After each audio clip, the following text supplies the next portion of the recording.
La plage de fonctionnement du démarrage à distance est d'environ 60 mètres. Pour que le démarrage à distance puisse fonctionner, la boîte de vitesse doit être engagée à la position de stationnement, le contacteur d'allumage doit être sur off et toutes les portières doivent être fermées et verrouillées. Certaines lois locales ou provinciales pourraient limiter ou interdire l'utilisation d'un démarreur à distance, ou encore exiger que le véhicule soit visible par la personne utilisant le démarrage à distance. Consultez la réglementation locale. Pour démarrer le véhicule à distance, appuyez sur le bouton de verrouillage de la télécommande. Dans les 5 secondes qui suivent, appuyez sur le bouton « Démarrage du moteur » et maintenez-le enfoncé pendant au moins 2 secondes.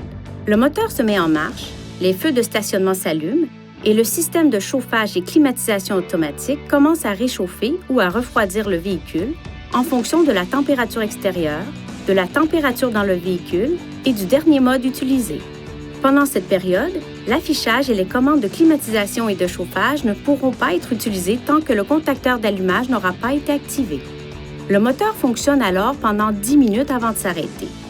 Pour prolonger de 10 minutes la période de fonctionnement du moteur, appuyez sur le bouton de verrouillage de la télécommande, puis appuyez sur le bouton « Démarrage du moteur » et maintenez-le enfoncé pendant au moins 2 secondes. Le temps de fonctionnement est calculé comme suit. La première période de 10 minutes commence lorsque la fonction de démarrage à distance est exécutée. La période additionnelle de 10 minutes commence immédiatement après que la fonction de démarrage à distance est exécutée une seconde fois. Par exemple, si le moteur fonctionne depuis 5 minutes et que vous prolongez la période du démarrage à distance, le moteur fonctionnera pendant une durée totale de 15 minutes.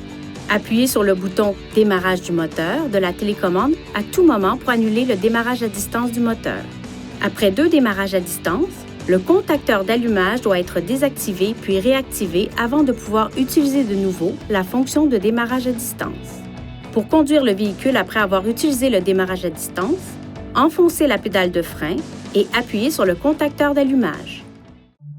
Veuillez consulter le manuel du conducteur pour obtenir des renseignements importants concernant la sécurité et les limites du système et pour en savoir davantage au sujet de son utilisation et de ses caractéristiques.